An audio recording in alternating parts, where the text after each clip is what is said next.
Tonight on Real News, the campaigner-in-chief has released a 7-minute web video called Forward. Sound familiar? SE, what are we talking about? Yeah, wink, wink, right? We know that both the Obama campaign and the Romney campaign are going to use various media outlets as their proxies. But here at Real News, we want to let voters be our proxies, or we're going to be proxies for voters. We're going to talk about what voters say is most important to them for the election coming up. Sounds great. All that and much more on Real News from the Blaze coming up in just 60 minutes. This is not going to be about politics. This is about principles. We're going to take it upon ourselves to be part of the solution.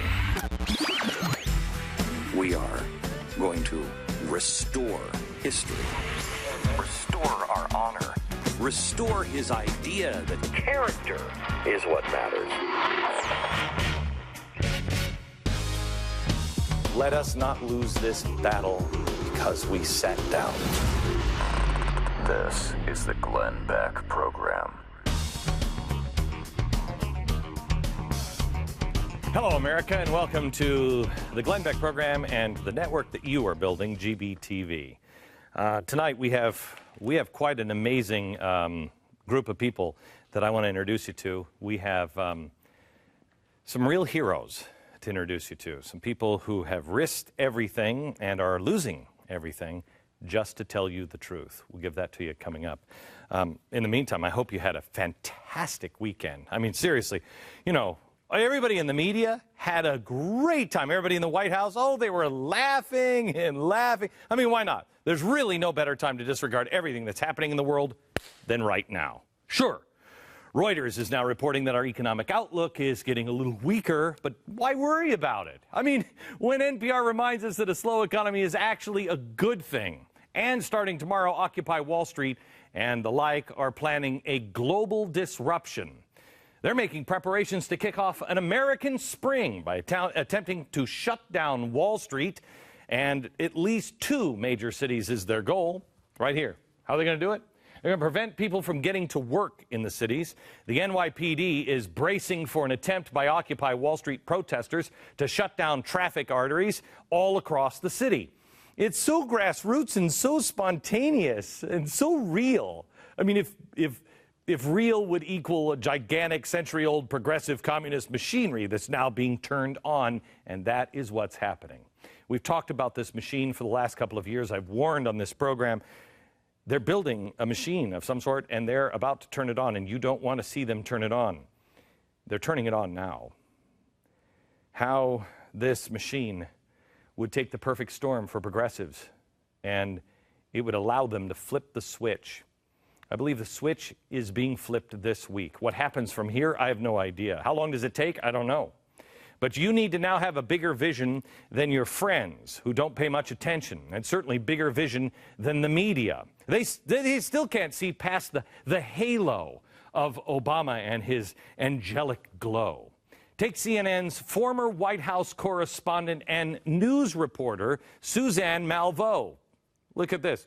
Her tweets over the weekend from the White House dinner sounded more like she was like a giddy teenage girl tweeting from a Bieber concert than anything else. She was like, oh, it's Steven Spielberg and George Clooney. Oh, and Leon Panetta. Oh, it's so great. She posted pictures all throughout the night.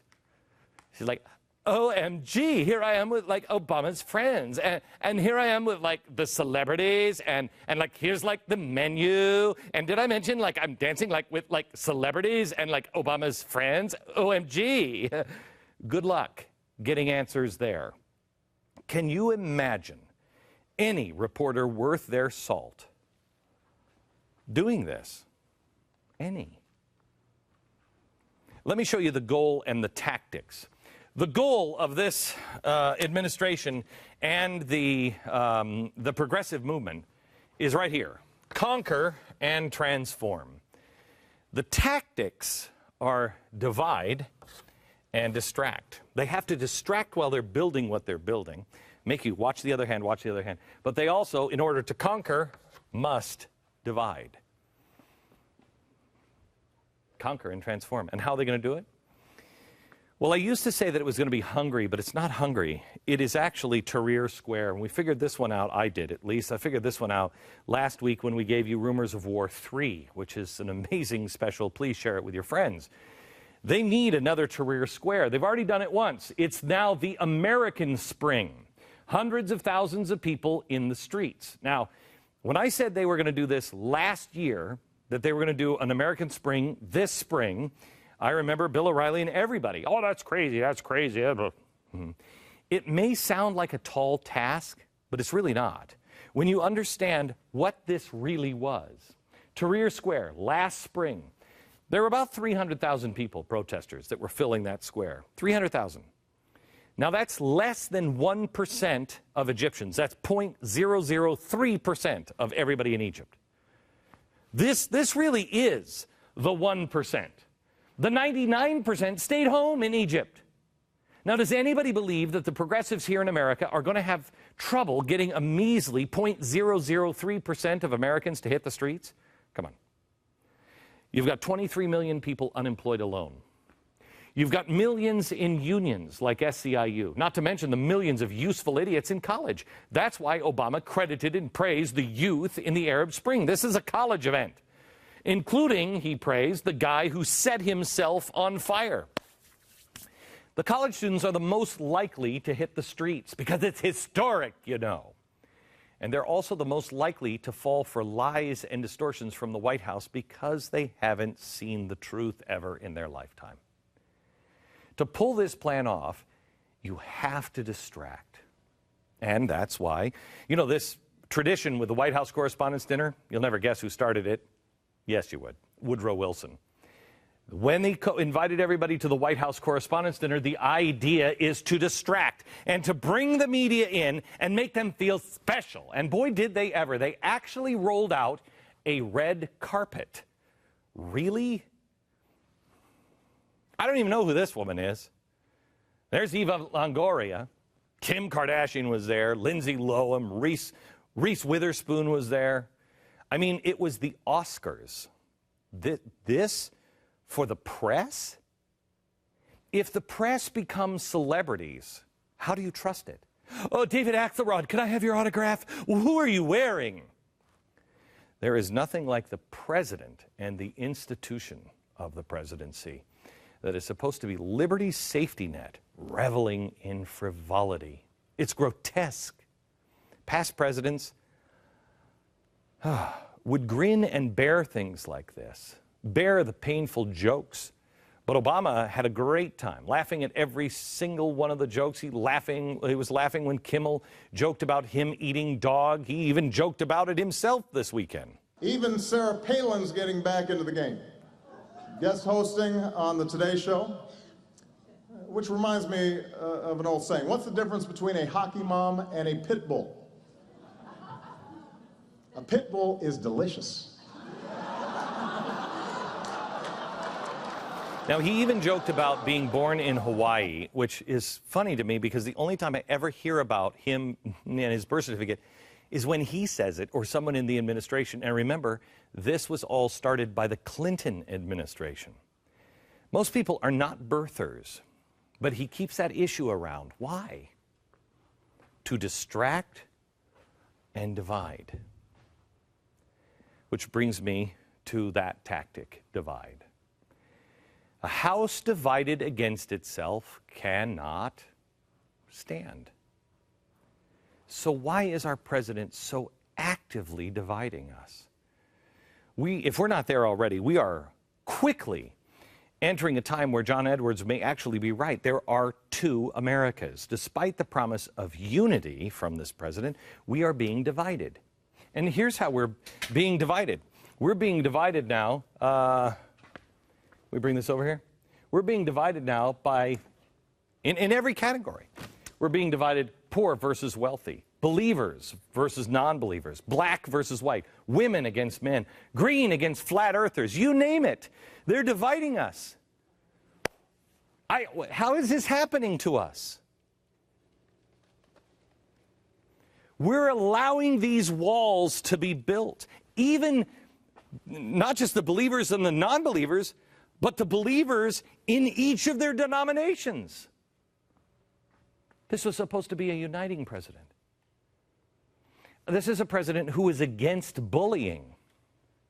We don't have to agree with each other, but we used to be a place where at the end of the day, we all still considered ourselves on the same team. Do you remember after 9/11? It was a bond we all shared. We were all Americans. And it's being shattered intentionally.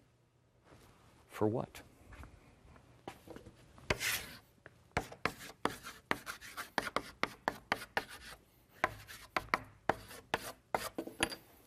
That's it. Is there anything more evil than doing anything for these two reasons? Power and money. Let me ask you this. Can you name one single thing that Obama has done that has been uniting? They had the beer summit, but he started that argument. Healthcare, he shoved it down our throats. Stimulus, shoved down our throats. Financial reform, shoved down our throats. Tea parties were mocked. Occupy Wall Street praised. Catholics, religious people, disrespected. Israel, torn apart. What is it? You know, the only thing I could come up with this weekend was the killing of Osama bin Laden. But even that only lasted for about a day. He's abusing that as well. He now has a produced commercial that he is alleging that Mitt Romney wouldn't have done it, wouldn't have made the same call as Obama did. Watch this.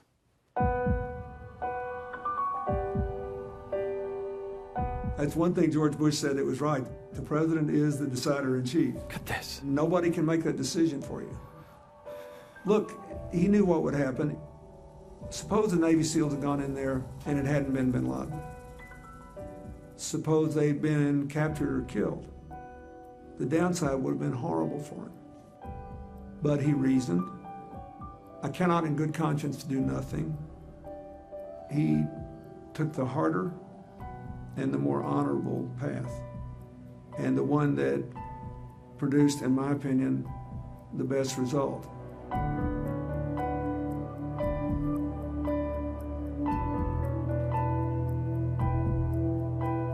This is amazing.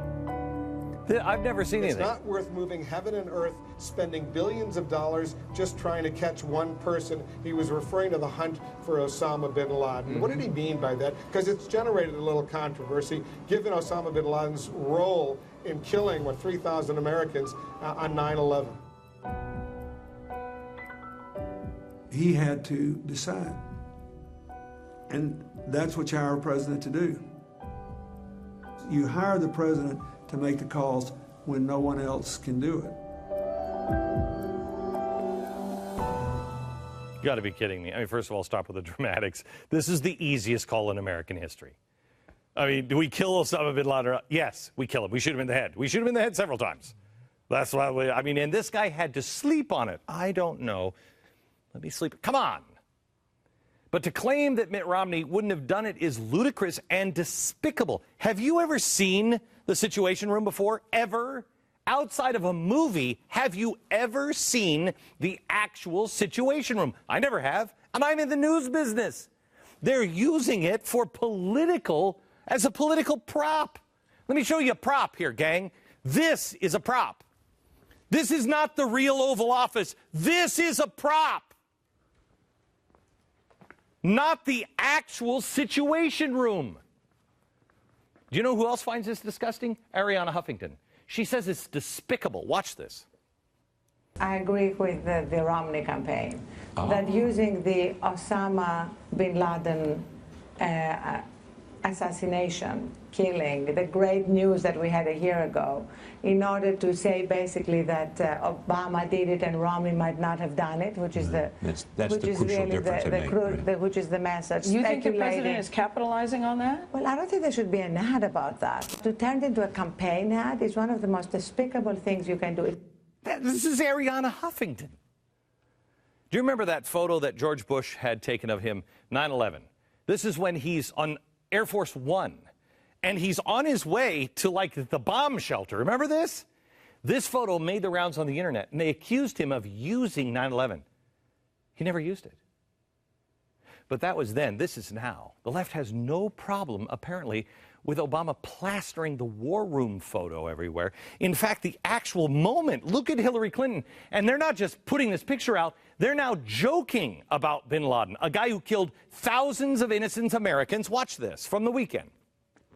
What does it conjure up inside you? Well, that's the way I usually look when my husband drags me to an action movie. What's this interview from? This is an interview that was granted by Obama for the killing of Osama 1 year later. And they're doing it from the White House situation. They're bringing the cameras in to the Situation Room. Holy cow. Using the death of bin Laden to divide, not unite. And this is his pattern every time, on everything. He is supposed to be the president to everyone. But look at what he's doing to people who donate to the Romney campaign. This is the latest. This is from the Truth Team, keeping the GOP honest. Behind the curtain, a brief history of Romney's donors, and it goes into his donors. And they're singling his donors out by name. And they're shaming them for, quote, betting against America. This guy's arrogance is so big that he now considers himself to be America. If you give money to the guy running against him, you're betting against America. Whoa! He's accused people now on this website of having less than a reputable record. What does that do to a businessman? When the President of the United States singles you out, he's done it to 8 donors now, and just ripped them apart. He also accuses them and saying that they may have been involved in things on the other side of the law. Then you know what you do? You arrest them, Mr. President. Who does this? What president, besides Nixon, who was a total dirtbag when he had his enemies list? You don't do this unless you're trying to divide and distract, conquer and transform. This week, Barack Obama joked about the don't ask, don't tell policy, and he said he even vows now to win the war on Christmas. Now, this is a joke, obviously, but is it really that much of a stretch to think that he's not kidding on the war on Christmas? I mean, it's getting hard to tell the difference between a joke and him being serious. Because what is the war on Christmas? It's a war against Christianity, faith, the Bible, and it's happening everywhere. Catholics and other Christians are being forced to violate their own belief, provide abortion and birth control meds. He's actually appointing members of the Muslim Brotherhood.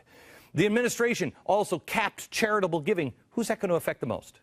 Churches. The president himself mocked the Old Testament and suggested that just endorses slavery, and it's getting much worse. They bully and pressure people and organizations into getting their way and silencing people, and now they're starting to do it with children. Here's an example that happened this weekend, broke this weekend. This guy is the founder of the It Gets Better anti-bullying campaign, which the White House is now a partner with. Understand this. This guy and this program is partnered with the White House. Watch what's happened. We all know what you're going through, and we're all behind you. It really does get better. Be true to yourself, because it does get better. And when you realize that it's okay to be yourself, you can accomplish anything. Believe me, things really do get better. Don't let anybody tell you that you're a second-class citizen or that you don't deserve the best in life, because you do. And every day, it gets better. Those are all people that work at the White House, and then the president. Now, he's supporting this organization, and this guy has a national column on sex advice, and now he's parlayed that into a TV show about sex advice on MTV, which promises to visit schools and give the kids sex advice. Now, this partner of Barack Obama, here's what he has said in a recent speech, supposedly speaking against bullying at a school. Here's the speech. We can learn to ignore the bull in the Bible about gay people. The same way we have learned to ignore the bullshit in the Bible about shellfish, about slavery, about dinner, about farming, about menstruation, about virginity, about masturbation. We ignore bullshit in the Bible about all sorts of things. The Bible is a radically pro-slavery document. Slave owners waved Bibles over their heads during the Civil War and justified it. The shortest book in the New Testament is a letter from Paul to a Christian slave owner about owning his Christian slave. One thing I want to talk about is, so you can tell the Bible guys in the hall, they can come back now because I'm done beating up the Bible.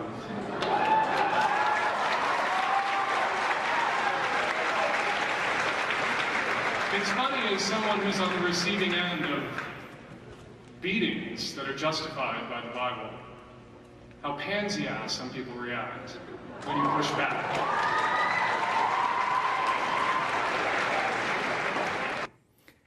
And they cheer. This is your anti-bully poster child bullying Christians. And he's so cowardly, he waits until about 100 of them leave before calling them pansies. Can you imagine if anyone would have called him a pansy? It gets better. Their mission reads like this: everyone deserves to be respected for who they are. Everyone. I pledge this message to my friends, family, and neighbors. I'll speak up against hate and intolerance whenever I see it, at school and at work. I'll provide hope for lesbian, gay, bi, trans, and other bullied teens by letting them know it gets better. Well, for anyone who is Bible-believing and a Christian who attended this event, well, then that would make you an other bullied teen, and I want you to know that it does get better because God tells us it will. This guy also on Bill Maher's, he was on and he told the audience that he wanted all Republicans to die. Watch. So that's it, Republicans. There you go, Fox News, for your blogs this week. You Republicans are like Arafat.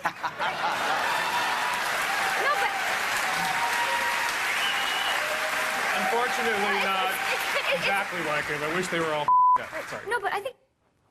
Where's the Secret Service? When will the White House denounce this partner? Him starting an anti-bullying campaign is like Hugh Hefner starting an abstinence program. It doesn't make sense. Obama will not denounce him because his goal is to conquer and transform, and his tactic is to divide and distract. The masks are coming off. I said 2 years ago, at some point the masks are going to come off, and when they do, look out. I've also told you that they're making a machine, and you don't want to know what this machine is. I don't know exactly how it all works, but I know they have been assembling a machine, and they're turning it on. Tolerance? No. Divide and conquer. Revenge and hatred. And it's all about to go DEFCON 1. This week, tomorrow, is the communist celebration of May Day. It also happens to be the anniversary of bin Laden's death and the anniversary of Rodney King riots. Well, not exact date. They've decided to move that and commemorate it tomorrow. That's kind of a toxic mix there, isn't it, of hatred? Tomorrow it begins, gang. I don't know what it looks like, tomorrow. I don't. But it begins. And here's what I want you to take away from today's show. The most dangerous weapon on the face of the earth is what? The tongue. At risk of being bullied by the anti-Bible guy, the Bible says the tongue is a small part of the body, yet it boasts of great things. See how great a forest is set aflame by such a small fire. The tongue is a restless evil and full of deadly poison. But it also says, from the same mouth come both blessing and cursing. So in other words, it can be used for good or evil. It can build up or it can tear down. It can encourage and crush. we don't have the strength to control it ourselves. It has to be learned. It has to be mastered. We never have to teach our children to be bad with their tongue. We never have to teach them to say unkind things. It is in our nature. How many of us have been working on our tongue? I have to tell you, I fall really far short on this one. Really fall short. I mean, I don't know how to do this job. The whole world has changed. I don't know how to do this job. I will tell you this, almost every tongue in this administration is being used to divide and in the end conquer us. The question is, what is our tongue doing? Are we doing the same? Am I doing the same? Am I blessing and building up or tearing down? Soon, I fear it's not going to matter what they're doing. It only is going to matter what we are doing as individuals. Are we masters of our own tongue? If we are, then we will be masters of our future and our destiny.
I will tell you, tomorrow we have a lot on this. You won't believe the number of unions that are involved in this strike tomorrow. It's bad stuff. All right, our underwriter of this half hour is Cheaper Than Dirt. One of our most precious rights guaranteed by our Constitution is the right to keep and bear arms.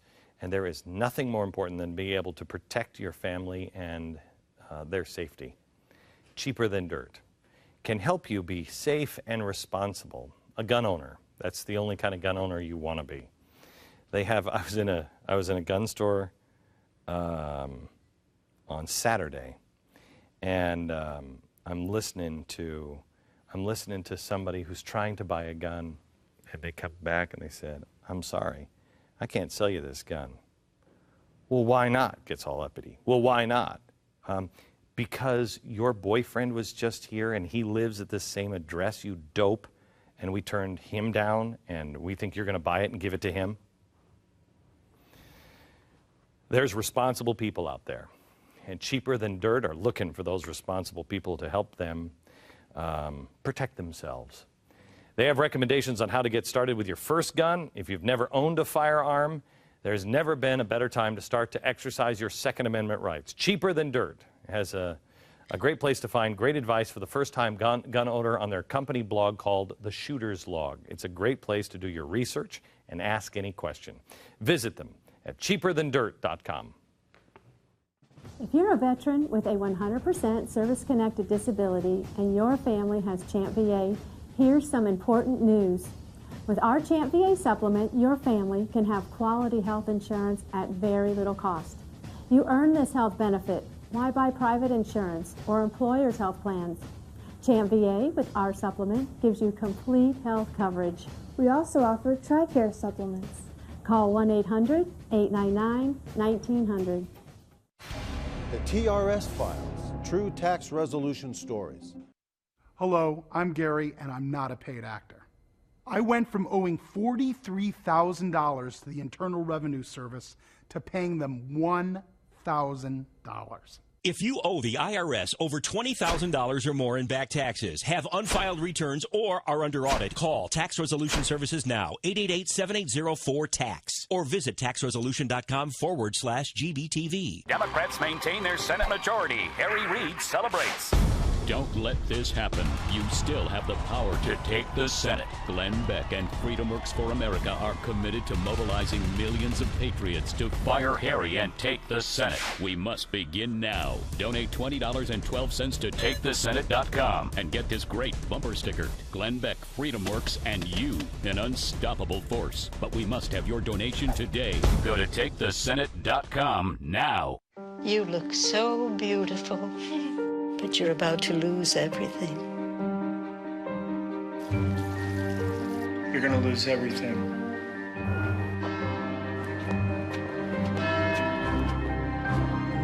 Dearly beloved, we are gathered here. You're gonna lose your files.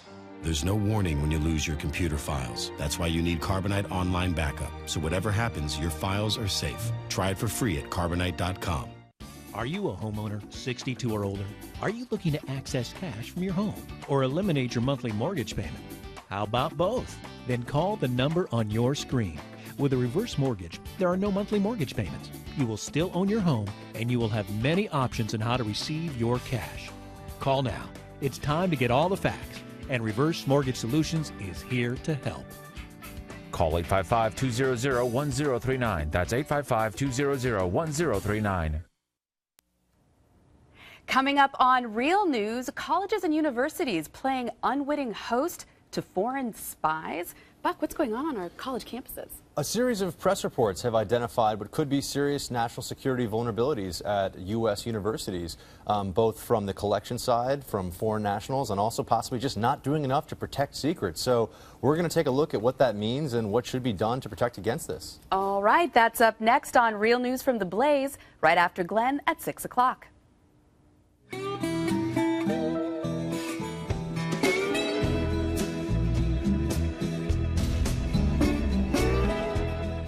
You're taking a shower in the morning, and all of a sudden, somebody barges into your home and into your bathroom and pulls you out of the shower, points a gun to your head right between your eyes. And then you find out it's the United States government.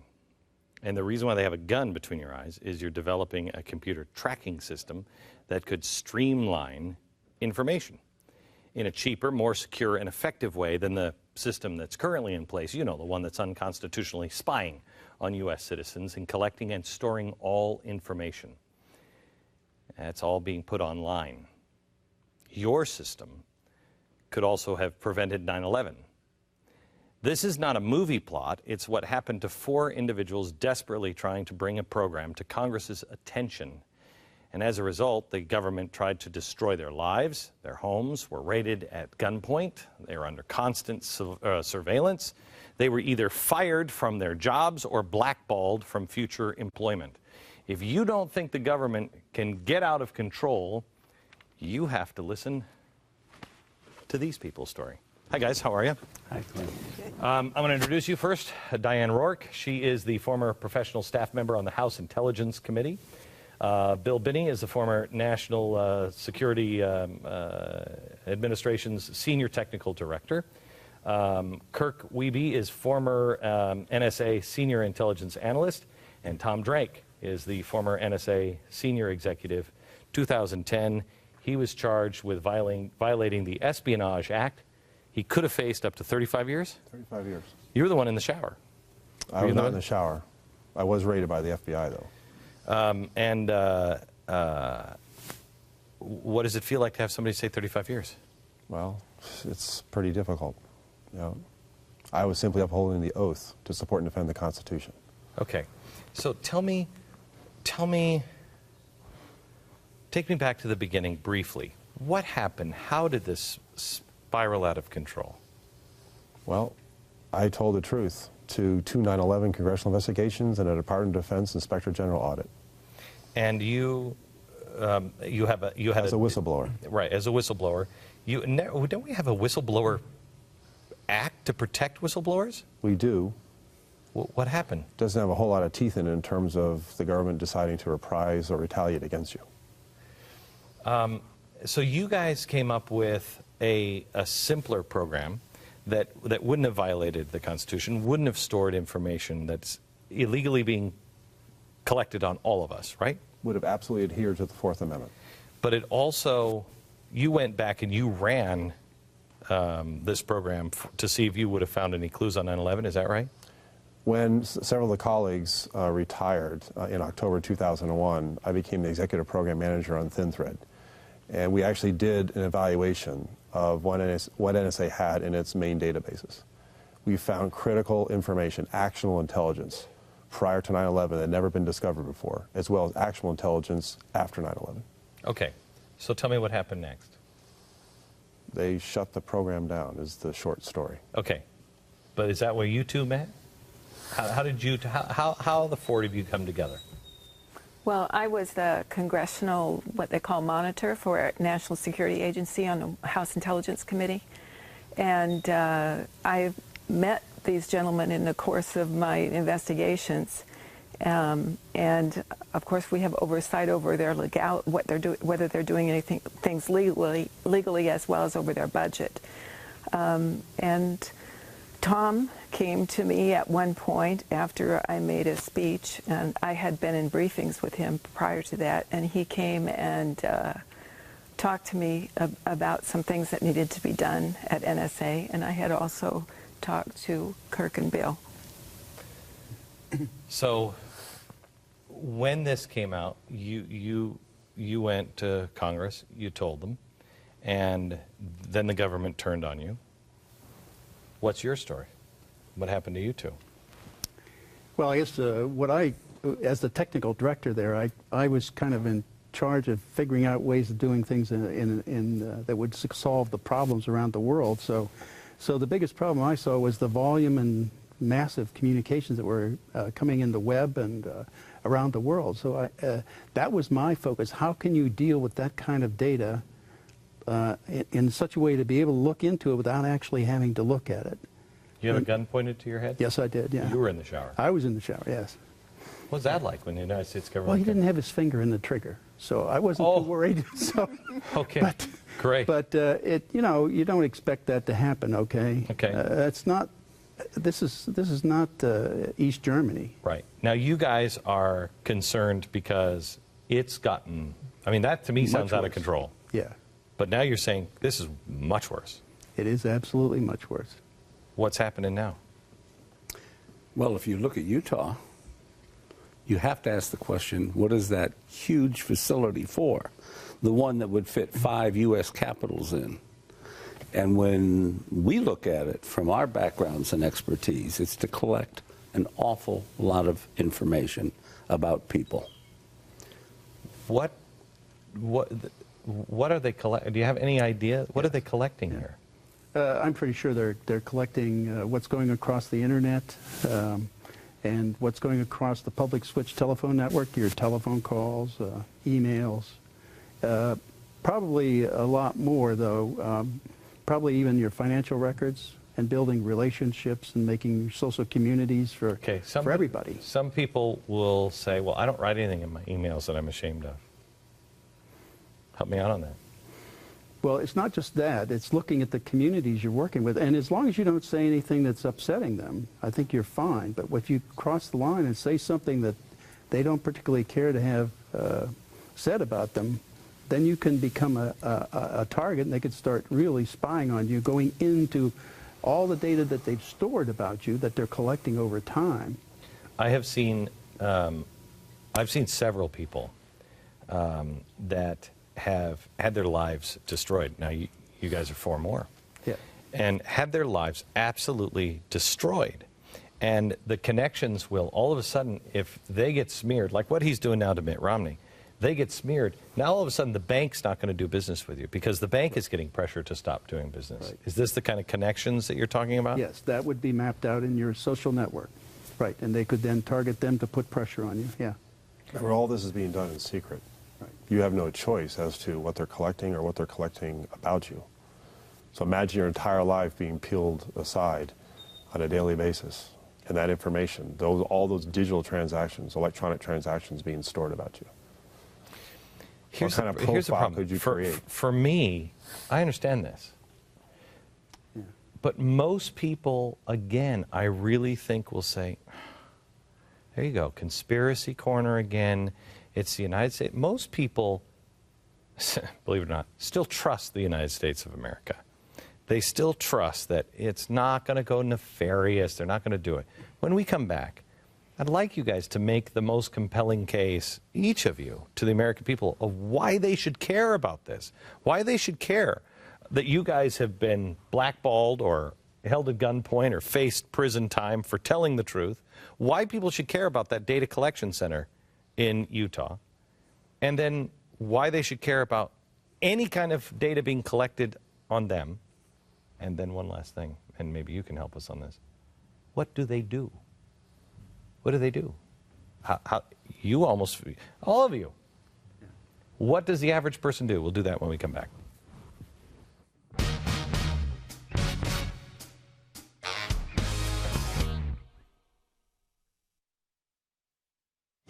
Is your portfolio like a roller coaster?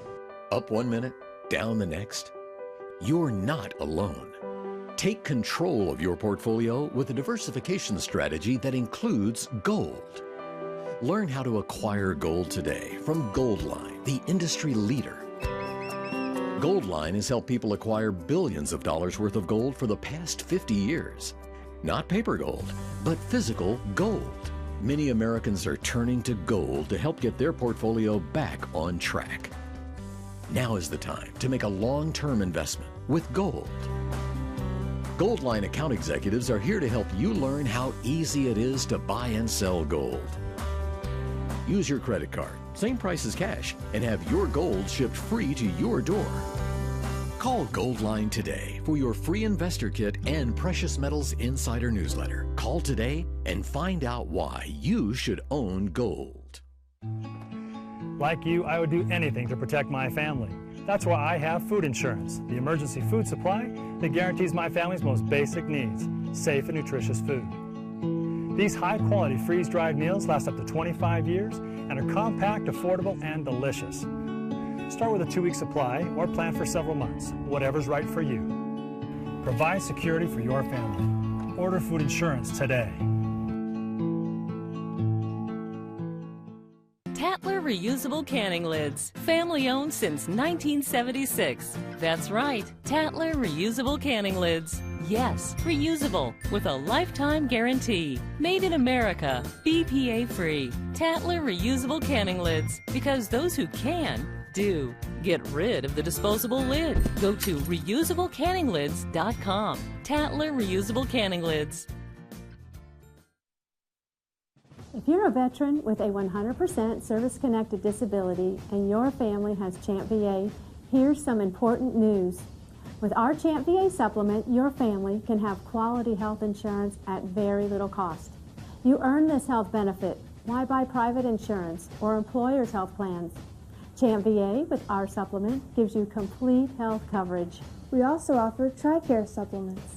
Call 1-800-899-1900. The other side's screwed.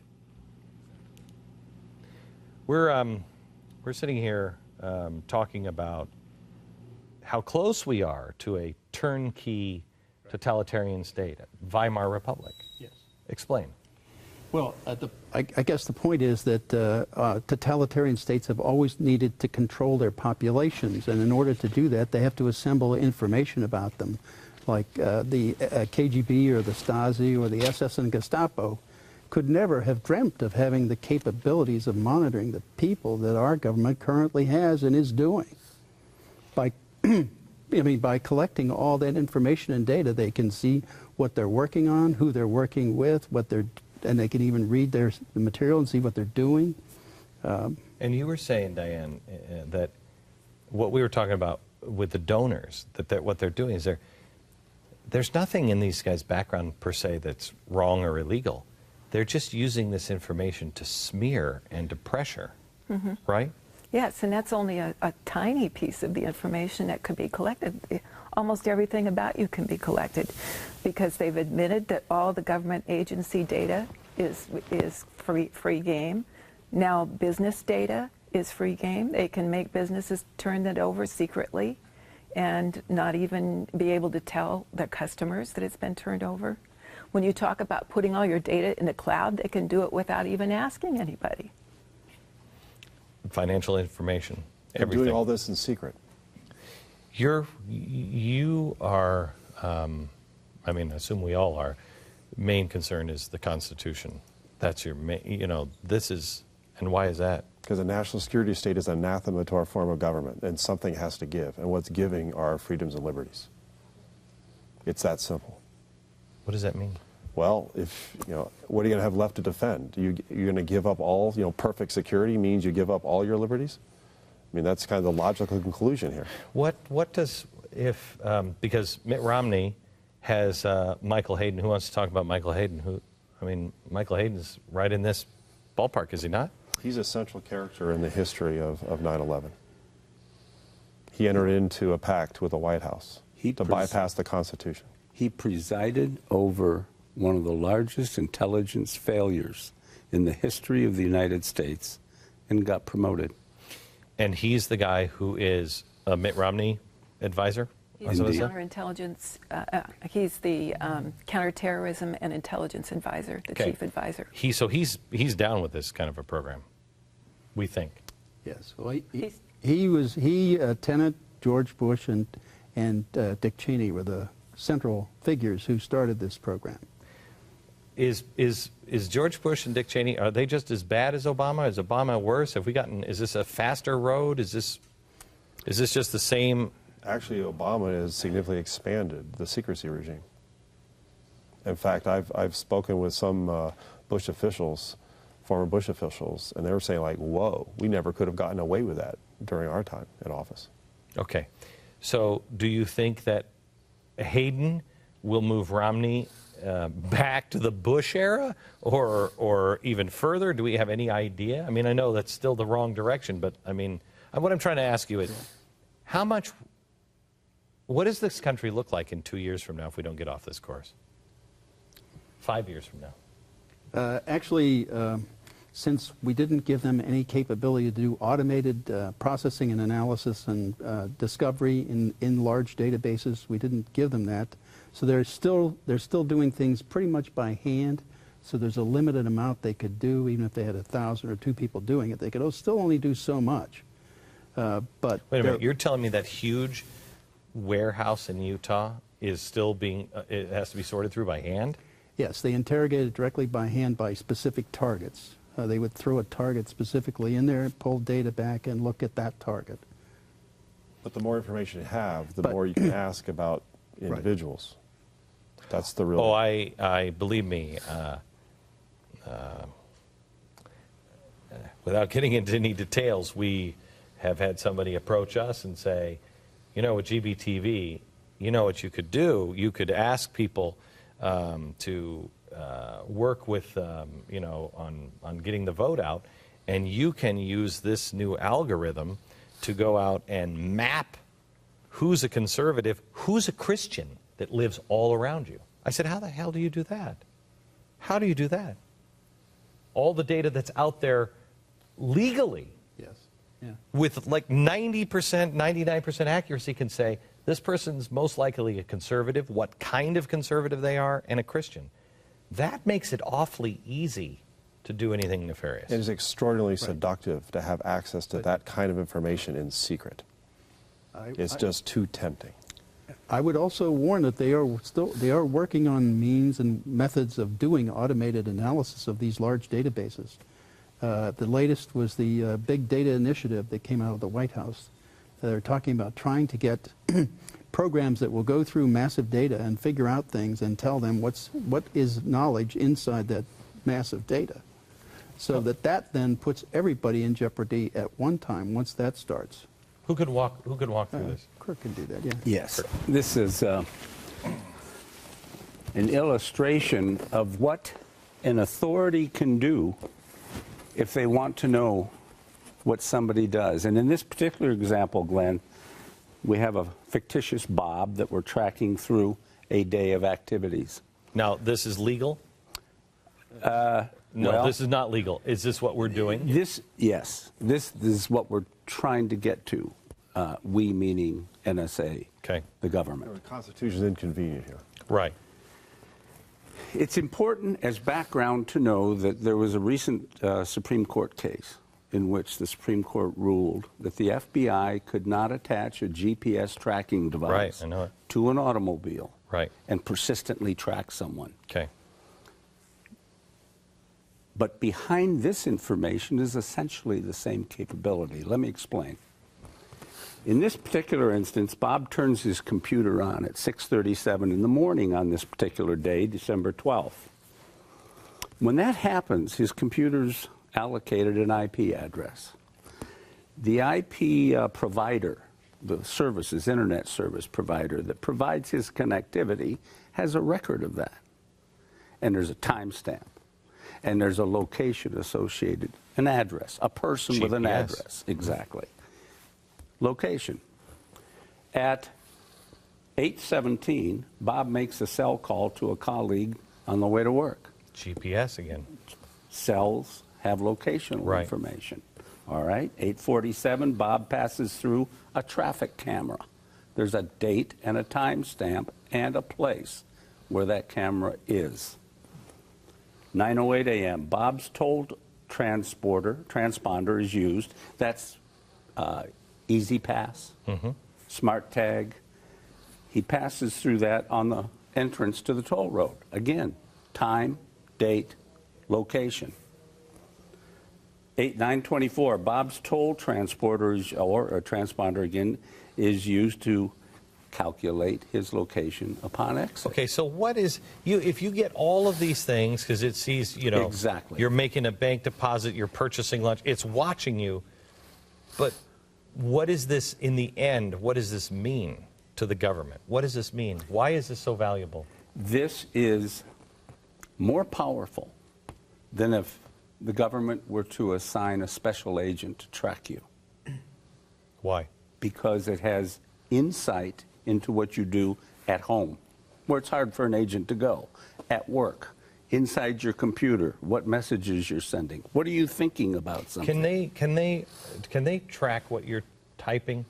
They could track what you're typing? Yes, if you're interactive, right? If you're typing an email and then you send the email, they get the whole email. But otherwise, if you're interactive with the net, yes, they can get every line that goes across the net. And are they grabbing all of that stuff now? My guess is yes, they are. And the reason I say that is because the one compromised San Francisco site that they're using on the web was with AT&T, was the NARIS devices that they were putting in there. That NARIS device will take everything off the fiber lines, everything, and record it, including the interactive chat, the email, everything. Republicans are just as bad. The House just passed this horrible surveillance bill. What is it that we can do? What is it that, give me one piece of action that people can do or should do right now? They should start screaming at everybody in Congress and the White House. To say what? To say stop this invasion of our privacy and start to respect the Fourth Amendment of the Constitution. And the first thing they could do is they could put the protections back on that they took off. There were privacy protections that were deliberately taken off. But that's what they're saying, that this cybersecurity bill is to protect you, and nobody knows this well enough. It's really an intrusive surveillance protection act. That's what it is against citizens. There's no need to take the 99% of people, there's no reason to suspicion them and collect all this information. You can actually have both. You don't need to collect on everybody just to ensure that you've got all the data and you might need it at some point later. But that's part of it. You have an institution who has a hoarding complex. They just want the data. Right. They'll figure out what they're going to do with it later. The risk is in secret. If they decide to come after you or target you for whatever reason, politically or otherwise, they can do so. Kurt? Glenn, it's possible technically, eminently possible, to protect the identities of Americans and still find bad guys. You give up nothing. So the question is, why aren't those protections built into the legislation that Congress has been passing? All right, could I ask you guys a favor? Could you, all four of you or one of you, could I ask you to write an essay or a couple of essays for The Blaze and to take us through this exactly what the steps, what we should ask for. I have no idea where to even begin. and what to ask for, and what to do, and what to watch for in legislation. Would you be willing to do that? Absolutely. Absolutely. Okay. I thank you for your courage, for standing up. I thank you for the loss of what you could have done, you know, had you played ball, and the courage to stand and continue to stand. Thank you. Thank you for having me. Thank you very much. Back in a minute.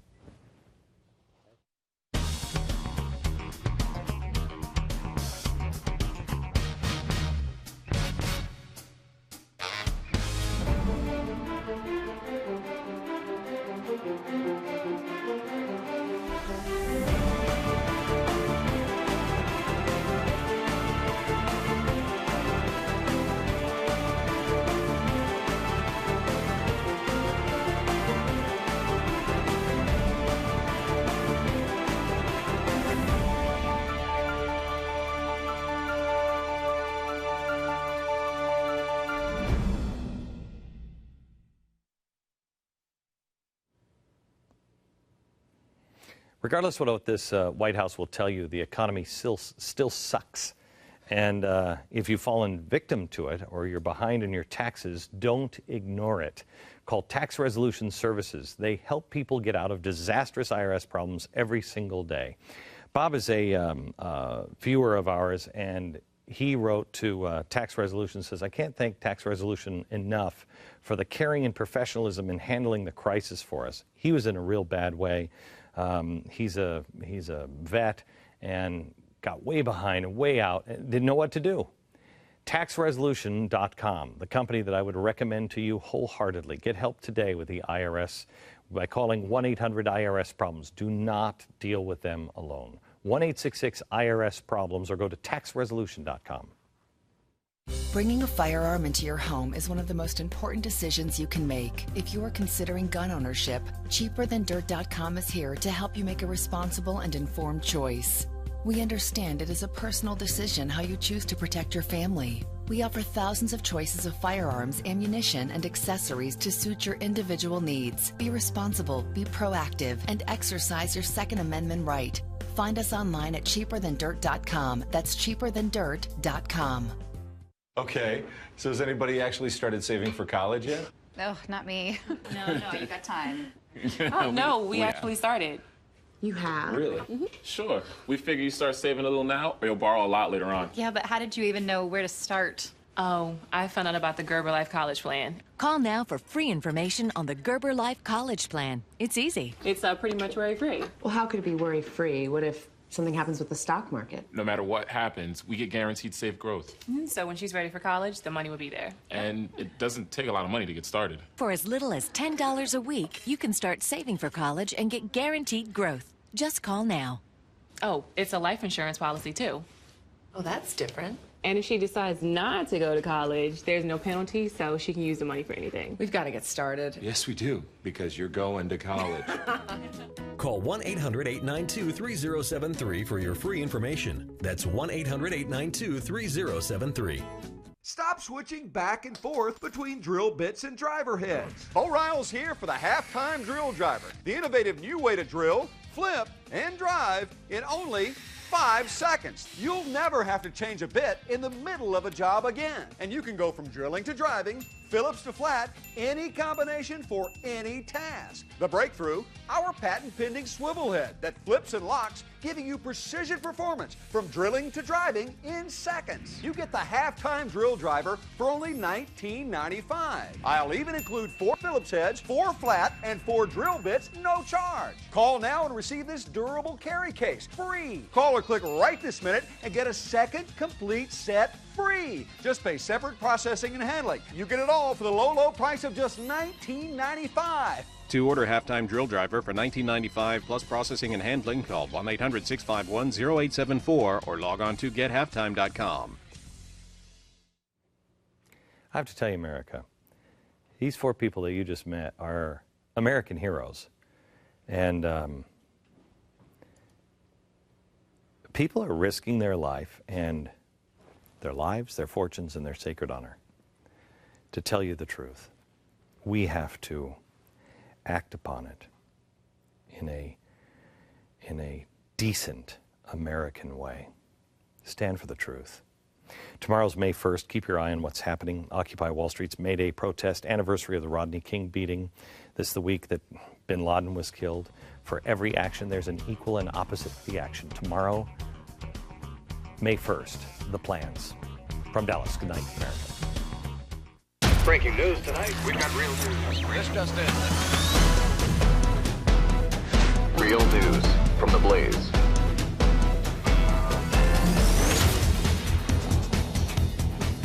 Happy Monday, everybody, and welcome to Real News from The Blaze. For 15 days in 2009, millions of internet users in 36 countries, including adversaries China, Russia, and Iran, were able to view sensitive information about U.S. military technology intended for American eyes only when staff members at Georgia Tech University accidentally uploaded the classified information to their servers. That security breach illustrates a growing national security threat. Universities around the nation routinely accept classified research contracts on the condition that they follow certain policies. Those policies include that only American researchers and students work on classified projects, and their policies that often aren't enforced. We'll be joined in a moment by counterinsurgency and counterterrorism expert Sebastian Gorka. But first, Buck Sexton, if you could explain to us what's at stake here, because it seems like the government isn't that worried by the fact that they don't really punish these universities. Well, I mean, the national security state is huge. The amount of classified information is absolutely gargantuan. And that means that there are people that are outside the government that are involved in processes that involve that information. Generally speaking, you're talking about contractors, but it also spills over into university campuses. So what we've seen here are instances where campuses don't have the security precautions that they should or might need in order to prevent disclosures of sensitive military technology to the outside world. It brings up some interesting questions, however, because some universities are saying we don't want any part of this because they don't want to have to deal with the possibility of federal law enforcement descending upon them and saying, what are you doing here? Who had access to this? And other campuses are saying, well, I guess that just means more for us. So you're raising a few issues here. Campuses want to keep their openness. They also need these students to actually do the work in some cases because of the level of technical expertise that's required. They are bringing in students from abroad that have this knowledge that they can't seem to get in America for whatever reason. So you have a few very thorny issues coming together that have real national security implications. And I actually would love to bring in Dr. Gorka to talk to us about how he thinks this should best be dealt. Doctor, are you there? Yes, I am. Good evening to you. Thanks for joining us. So what do you think You're about very welcome. What do you think about this issue? I mean, is it necessary and is it smart policy for the U.S. government to be involved in basically doing classified research on college campuses, given the amount of international students, given the sort of open attitudes of professors and those that tend to work in academia? What do you think about that issue? Well, I think we have two fundamental problems that are feeding each other here. The first one is that in comparison to practically every other country of the world, America is one of the most open societies out there, especially when it comes to information related to national security. So the kinds of things that we put out there anyway with regards to how we defend our country are pretty much incomparable to anywhere else on the earth. The second is, and this is simply a market-driven factor, as you noted already, universities are actually targeting countries like China to recruit more and more students and fee-paying graduate students especially into their institutions. So these two things together kind of feed on each other. When it comes to the actual breach of security, I think it's clear that there has to be a heavy dose of common sense here. If a university wants to spend federal tax dollars on research products to do with the national security of the United States, somebody at the university has to be held responsible for the safety of our information. And it seems that right now, in several very high-level cases, this is not happening. That there are penetrations are occurring, there are universities and programs being targeted by enemy nations, and there seem to be no consequences for when the information gets into the wrong hands. That's not how we should be doing these things. Which Dr. Gorka leads very nicely into a question that I had about this reading, which is, has this always been the case? During the Cold War, of course, we had Russian scientists and students that could potentially come over here to study. Have universities always been this sort of lax in their security efforts? Well, you're absolutely right, and I hate to break it to the viewers. This is not a new story. the idea that you have campuses being trawled regularly for information that is useful to enemy nations. This has been going on for decades, if not centuries, going back to, you know, the 1776 and the first sensitive information that was important to the safety of the United States. So what we have here that's different, that makes it a little bit more difficult for us to deal with, is that most people believe we don't live in an ideological age. For the 40 years of the Cold War, we had the Red Scare, so we were looking for people who were communist sympathizers in the universities helping the Soviet Union. Now, is it really about communism for China, for the countries we're concerned about? Well, it may or may not be. It may be economic espionage of the classic type, in the same way that, you know, one company in America might be trying to steal the secrets of one of its competitors. So we've become a little bit too comfortable, and that belief that we're no longer in an ideological age makes us think that we're safer. But I would say we are definitely not safer. Dr. Gorka, this is Will Kane. Can you help me understand? So I think these are called export-controlled research projects or something like that the federal government is giving to these college campuses for research. And what are we talking about here that foreign students or potential spies might ultimately have access to? Can you give me some examples? What should I be scared of here? Sure.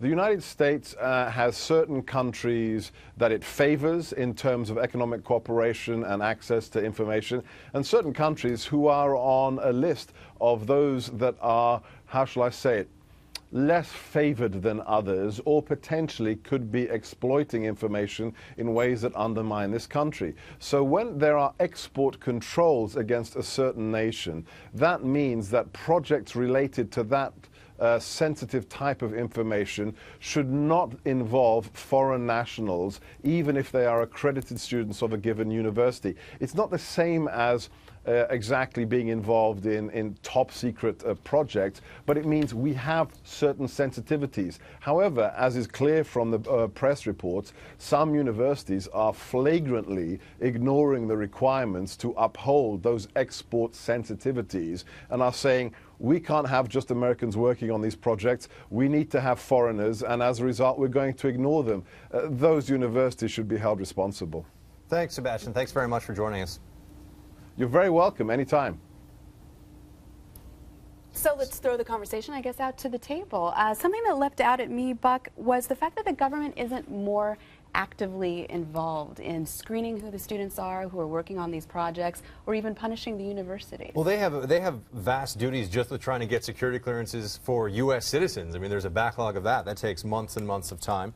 And, you know, on top of that, I have to say that these universities are, some of them, very heavily dependent upon federal dollars for their research and development funding. In fact, we actually have a graph that shows you, and if you look, when we look at this, look at the gray, that's federal dollars coming into these university research and development programs. And keep in mind that when we're talking about university R&D, this is not like, you know, the Shakespeare classes that I took in college. This is, you know, propulsion at Caltech. You know, this is astrophysics at MIT. This is electrical engineering at Princeton. So this is cutting edge stuff. I mean, this is as good as it gets on that front. They require federal dollars, but at the same time, if the restrictions become too much, and this is what we're talking about, then you could come into situations where universities say, look, we just can't handle this. We can't do this. A university, you know, is not a military installation. It's not an intelligence agency. It's very hard to have the same sort of controls in place. That said, generally speaking, there are going to be limits on the level of sensitivity of the programs you can deal with here. But I think the issue is that, based on the press reports, people are concerned that this is just becoming an open door, and that we don't even know, because the universities are basically acting on an honor system. They are essentially deciding when they're going to report, oh, we might have lost some stuff here, or oh, there might have been an issue here, that this is a much broader problem than we can see it now. And so in the aggregate, this could be a really serious issue. Dr. Gorka mentioned, you know, the concern right now isn't so much, you know, the Red Scare of communist China in that era. It's more economic espionage, he said. What exactly is he talking about? And I'm going into an Econ 101 class, right? Or some graduate program in the Econ department. What kind of information are we talking? Well, I mean, you know, Google's source code, for example. I mean, there are things that are very valuable out there that would be intellectual property. Now, obviously, Google is not giving its source code to a university to figure out, but I just mean that there are things that would fall under the intellectual property rubric that these foreigners basically want access to, because it's incredibly valuable to their companies back home. So if you're in a joint development project, say something that has, I mentioned propulsion, you know, if it has to do with airplanes, for example, Boeing, Airbus, big issues there, right? They could take it back, reverse engineer, and all of a sudden, you know, the U.S., you know, that just to give you an example of Boeing and Airbus being two competing companies, you know, the U.S. could have problems with that. I mean, you can just think of any multinational corporation that's competing with the U.S. company and think about the competitive edge and also what the value of that is. I mean, if you're some visiting college student and you can get your hands on information because of a joint economic project that you can then take to your home country, huge issue there. And I asked Dr. Gorka what kind of things we should essentially, what should we be scared of? What would they be spying on? What kind of information they'd be trying to gather? And he talked about various countries who would be on the suspect list. We don't want to allow certain students in. I mean, let's be clear. He's talking about places like China, Iran, Russia. And I guess specifically what I was able to read, situations like this, Michigan State is conducting advanced research on satellite technology, and a Chinese connected student or professor coming over from China who might have had ties to the military that we didn't know about, now all of a sudden has access to advanced research. And it begs the question, how sensitive is the information we're handing over and asking our universities to conduct? Let me give you a quick story here from 2006. I was living in Albany, New York, state capital, and this headline, scientist faces arms charges, China immigrant accused of illegally exporting flight guidance systems. A researcher, I'm not going to read the whole story, for the New York State Department of Health working in Albany managed to get his hands on a piece of technology that could be used for laser-guided missiles. He sent it back to China. And the U.S. attorneys said that he was being very sneaky by using wire transfers of under $10,000. Now, this didn't become a national story. Why? I don't know. But you got to imagine, if there's something that can be, if it's not, what's the old saying, if it's not nailed down, it disappears. If it's not nailed down and it disappears, reverse engineering, the Chinese, the Russians, they're very, very good at it. All they need to do is get a piece of technology, take it apart, and make it in mass. But my question about all of this is that it's not new that China's been targeting our universities and other, you know, unfriendly regimes trying to get into engineering departments and PhDs. I was in Beijing 15 years ago at a Yale student event of Chinese students going to Yale for engineering, and you know, people were discussing very openly, like, some of these students might be spies and they might be going to Yale for this very purpose.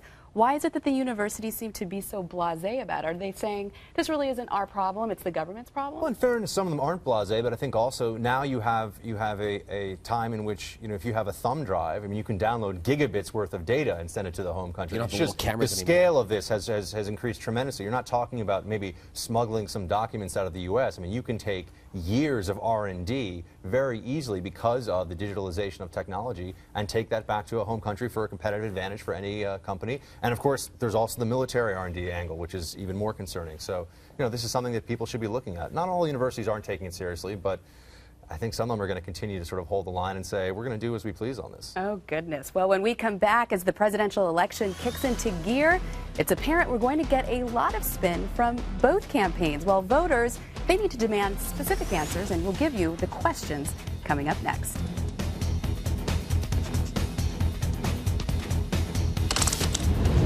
Food independence, emergency preparedness, self-reliance. MyPatriotSupply.com. Get our survival seed vault and feed your family from your own garden for just $37.95. Our non-hybrid heirloom seeds are genuinely American, just like you. Your survival needs and survival seeds are at MyPatriotSupply.com. MyPatriotSupply.com. Self-reliance. MyPatriotSupply.com. Democrats maintain their Senate majority. Harry Reid celebrates. Don't let this happen. You still have the power to take the Senate. Glenn Beck and FreedomWorks for America are committed to mobilizing millions of patriots to fire Harry and take the Senate. We must begin now. Donate $20.12 to TakeTheSenate.com and get this great bumper sticker. Glenn Beck, FreedomWorks, and you, an unstoppable force. But we must have your donation today. Go to TakeTheSenate.com now. When it's warm, you'd love to open every door and let fresh air into your home. The trouble is, you'd end up letting lots of bugs into your home as well. Now there's Magic Mesh, the new type of screen door that opens easily and then magically closes itself behind you. The secret isn't really magic, it's magnets. 18 magnets to be exact. When you separate them, they automatically snap back together. That makes it great for pets too, because instead of scratching and whining, they can come and go as they please. So let the fresh air in and keep those annoying bugs out with Magic Mesh, a $40 value, yours for just $19.95. But wait, call right now and we'll double the offer. Just pay separate processing and handling. You get 2 Magic Mesh curtains for just $19.95. Don't delay. Call and order yours today.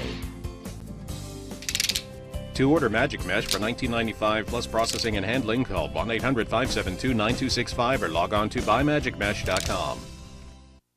And I believe America is on the way up. Thank you. God bless you. God bless the United States of America.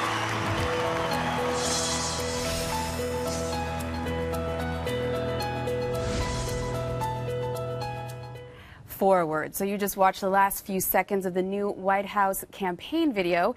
In just one word, President Obama is hoping to sum up his campaign for a second term. The slogan was included at the end of that video, and one might note its similarity to the Lean Forward slogan MSNBC adopted in 2010. Well, whether or not that's the president's campaign's intention to compare itself to the cable network, it's debatable, but what is not debatable is that the largely liberal news outlet is going to be a vital proxy in the coming media war with Mitt Romney. Similarly, the former Massachusetts governor is likely to find an ally in Fox News. But where does that leave you, the viewer, and the voter? Each candidate has their media allies, but who's addressing the tough questions that voters need answered?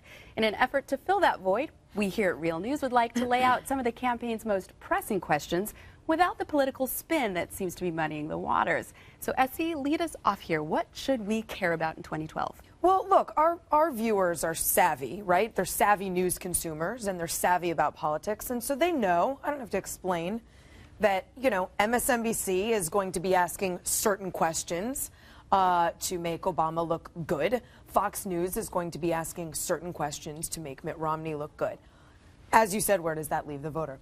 Voters need to be very clear, I think, going into this election, which I think you're going to see more spin than ever before, about what their demands are, what they want to know about, because it's going to be really hard to cut through the weeds on either of those sides. So to that effort, Rob Portman, Ohio senator, sounding very much like a vice presidential contender, gave an interview recently to BuzzFeed, and I thought he brought up a really interesting angle, not unique, but good. And I don't know that all the media outlets are going to get to this. He said, look, the stuff we have coming down the pike, the stuff that we're going to have to decide on about 6 weeks after the election, that Congress has sort of kicked down the road because it's politically dangerous to talk about, I would ask, and the I here is Rob Portman, I would ask both candidates what they plan to do about those things. What he's talking about is the so-called fiscal train wreck, as he called it, the fiscal cliff, or Tax-mageddon. A lot of issues that are going to have to be addressed either by Romney or Obama. And it provides us with a kind of blueprint to give both campaigns and say, I have specific questions. I'm not going to ask just, what would you do to fix the economy? But specifically, what would you do about X, Y, and Z? Here's X, Y, and Z. One, the Bush tax cuts. That's going to come up soon. Do those get extended? If they do, whom gets them? And who doesn't? That will have to be decided. The automatic defense cuts that are scheduled to go into effect. How does that happen? How much? How many cuts are there? How big are the cuts? The payroll tax cuts. What happens to that? Do we raise the debt ceiling again to avoid default? We all remember what a hot-button issue that was last year. That's going to come up again. Republicans are probably going to ask for and demand spending cuts along with that if we do raise the debt ceiling again. The Medicare doc fix is a big issue. Do we extend the long-term unemployment insurance? That's a big and very costly issue that's coming down the pike. And then, of course, the very unpopular alternative minimum tax. So all of these things are going to have to be decided. And it's called Tax-mageddon because if all of the tax hikes that are scheduled actually happen, here's what this looks like. The GDP takes a 3.5% hit, almost all at once. And if you look at the past decades there up on the screen, you can see that's a really substantial hit. No one expects us to be growing the GDP at a rate of 3%. So it's going to be negative growth if that happens. So some of this will get dealt with because it'll have to. No one wants this on their ledger book, but it's going to be political. It's going to be ugly. If you thought the battles that we've seen over the past 3 years between Congress and the Obama administration, Democrats and Republicans, were ugly, this is going to be ugly. So that's what I would go with. And thanks, hat tip to Rob Portman for setting that up for us. But I want to ask everyone around the table. You're a voter. Ostensibly, everyone here will be voting, I hope. What would you demand that both campaigns address over the course of the next few months, Andrew? Well, one of them, I hate the phrase Bush tax cuts. After a decade, it's a tax rate. Okay, it's not a tax cut anymore. They should be calling it the Obama or the Democrat tax increases. After 10 years, you can't call it that. I think Romney needs to start saying that. If you were asking me personally, I want to know what Mitt Romney is going to do to reform programs that on one side have popular giveaways but unpopular truths. For example, Social Security started out as a trust fund, not a trust fund, part of the general fund. It is unsustainable. It's going to be bankrupt. And me personally, I think a simple way out is the people that are on there that can't go back and be young again, stay on it. The people who've never paid in should never pay in. Right. The people in the middle should get some sort of tax credit to get their money back. The program's over, it's bloodless, and then you could put that back on the states. That's a big one. What is it you're willing to reduce the federal tax rate for to push back to the states? So that's mine, I guess. Okay, that's a good one. Buck, what do you got?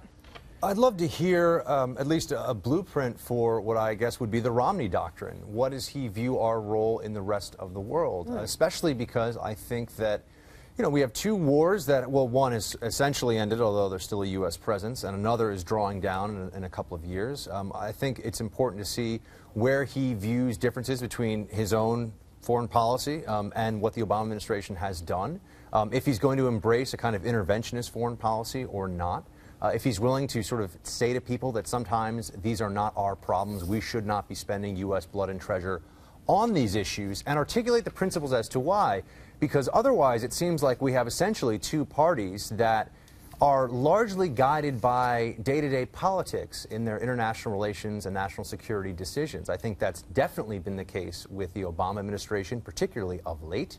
I think that the Romney campaign should hit on that issue and hit on it hard with clarity, though. Not just say it's obvious that Libya they thought they could do and looked politically palatable, Syria. Or that Obama's been weak on Iran. Why? Exactly, Essie. What why? would you do? Why is he weak on Iran? He says he won't let them get a nuke. You say he won't let them get a nuke. He's put sanctions on them. What would you do as President Romney? What would you change about things?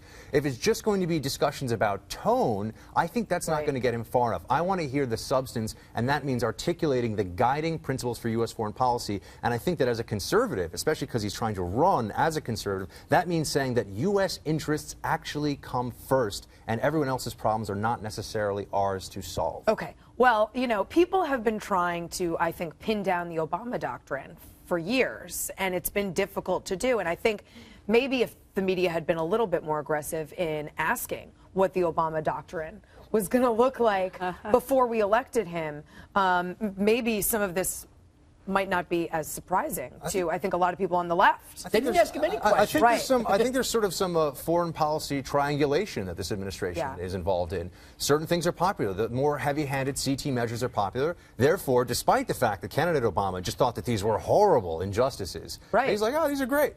People like these. CT, we got to do it, or counterterrorism. We got to do whatever we got to do. So I just want to hear Romney declare what exactly it is that motivates him, or rather, what is the undergirding principle for him. And he doesn't have to stick to it, apparently. Apparently not. I just want to hear something. All right, Amy, that actually dovetails very nicely into what I want to hear from both candidates, and that is the question of leadership. What are their guiding principles and philosophies, and how do they make decisions? And sort of similar to your criticism and yours as well, is that leading into 2008 in November, we heard about hope and change and, President Obama, or then candidate Obama, but not a whole lot about where he's coming from. And then after the election, I remember being so frustrated to read the press saying, so now how is he going to govern?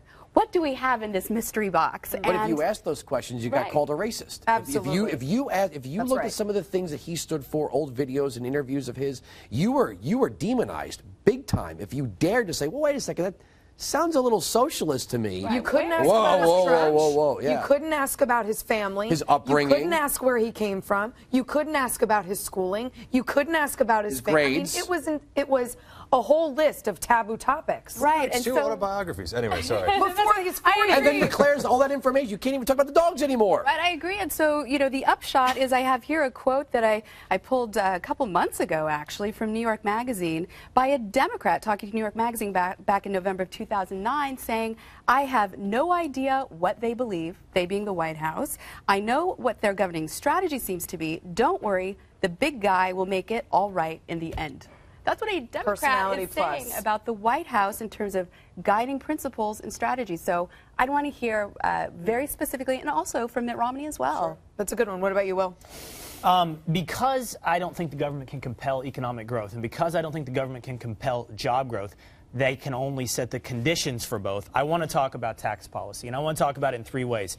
I would want to know first, what is your long-term vision of the tax code? In other words, if you lived in an ideal world and all these other 300-something, 400-something guys in Washington, D.C. didn't exist, and you got to form this thing exactly as you wanted it, tell me what that would look like. What would the tax code look like? Now, I wouldn't want to stop there because I think too many politicians actually do. I think the Republican primary was an example of that. If you just said flat tax, everybody clapped and it was over, and you didn't have to deal with the fact that wasn't realistic. You couldn't accomplish it. But I still want to know what your unrealistic goal would be, because I think it reflects your morality. It reflects how you view the economy, and not just the economy, but how we as economic players interact with each other. I would want to move from there and say, now give me your medium term. How are you going to make a step towards your ideal goal? You're going to do away with loopholes? You're going to simplify this thing? Give me something you can accomplish to push yourself down that road. And then finally, short term, and I think this brings it full circle. Tax-mageddon, which cannot be overstated. Yeah. It's $4 trillion, larger than any stimulus, larger than any tax cut.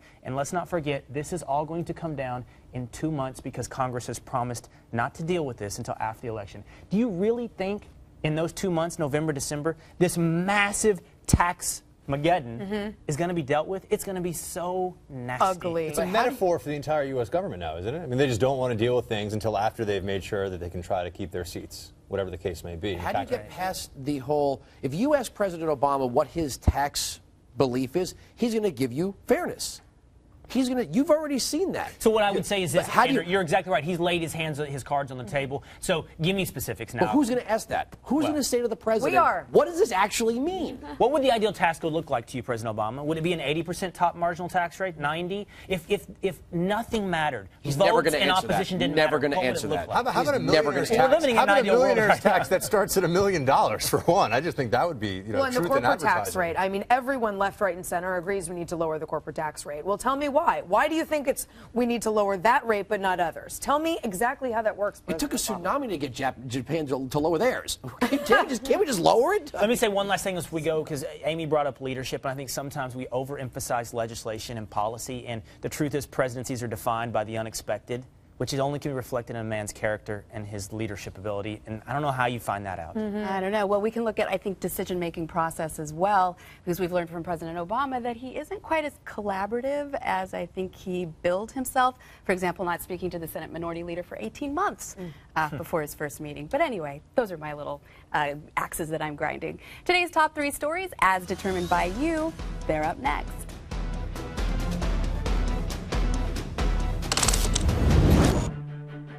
By age 5, I could drain a three-pointer. By 8, I could outplay opponents twice my size. By 10, I knew someday I would make the pros.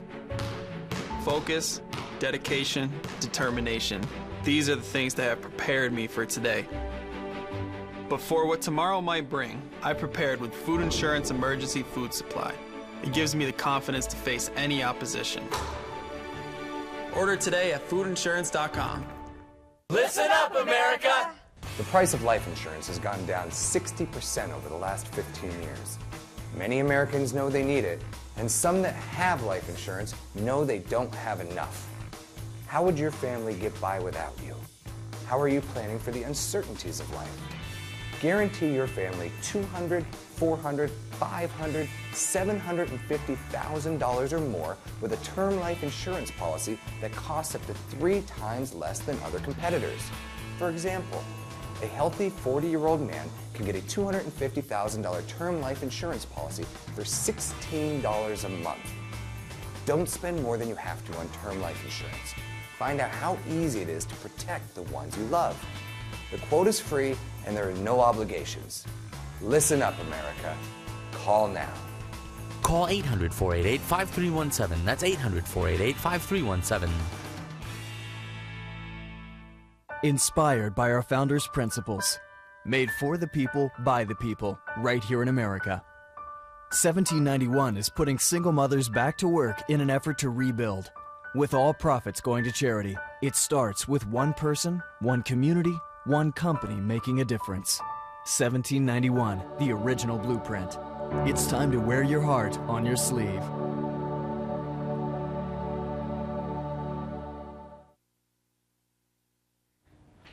They test crash cars, but did you know they also crash test planes?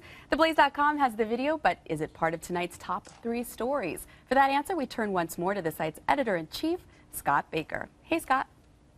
Amy, how are you? That is some pretty compelling video of that test crash. Pretty amazing. Number 3 story on The Blaze right now this hour. A production assistant for The View. Attack shot at a deli in New York for taking too long to order. You'll want to check that story out. Arianna Huffington is making headlines today because she is saying that the Obama ad attacking Romney over whether he'd shoot bin Laden or not was wildly unfair. So she's siding with Romney, and of course, because it's Arianna, that's getting a little attention because she's slamming the Obama campaign over this. The number 1 story on the site right now involves Louis Farrakhan. Now, today on The Blaze, we've been doing revealing a series of reports. We had one that went out this morning, and then we had one that went out this afternoon, and we have another one that's going to be coming out in the next hour or so, each exploring various aspects of one speech by Farrakhan. This morning's piece focused on his invitation to President Obama to join Islam, to convert and become a Muslim. The piece right now focuses on his advice to his fellow, not only Black Americans, but Latinos, whites, everybody, that not to join the U.S. military, that serving in the U.S. military is serving on the side of the enemy. And he gives his reasons for that, so you're going to look at that. We have a story today as we're gearing up for May Day tomorrow and a lot of Occupy events, no doubt. And our friend Zombie, who's a blogger out in the San Francisco area, has sent along a piece that we've featured prominently on The Blaze about how they occupied a farm in Berkeley. I'd say they kind of wrecked the farm. You'll want to take a look at the pictures and Zombie's conclusions on that matter. Those are the stories making the headlines on The Blaze right now. Amy? So basically, I'm getting that if you want to live somewhere, you just call it Occupy and you get to squat. Is that the situation? I'm planning to occupy the Real News studio this week. I wrote that piece, actually, and I can tell you that it was a commune that they turned into a commune. It was already basically a communal farm. I see. So I don't want to give too much away. Sorry, Scott. No, you're exactly right. It's like a bunch of, this is Berkeley. Well, it wasn't organic and sustainable enough, Scott. It's crazy. Crazy stuff. Were they growing hemp? Not officially. Well, thanks, Scott. We appreciate it. Hillary Clinton travels to Beijing this week just in time to deal with the latest incident in China's long history of human rights abuses. So will the Secretary of State continue the United States' long history of giving in to Chinese demands? Find out after the break.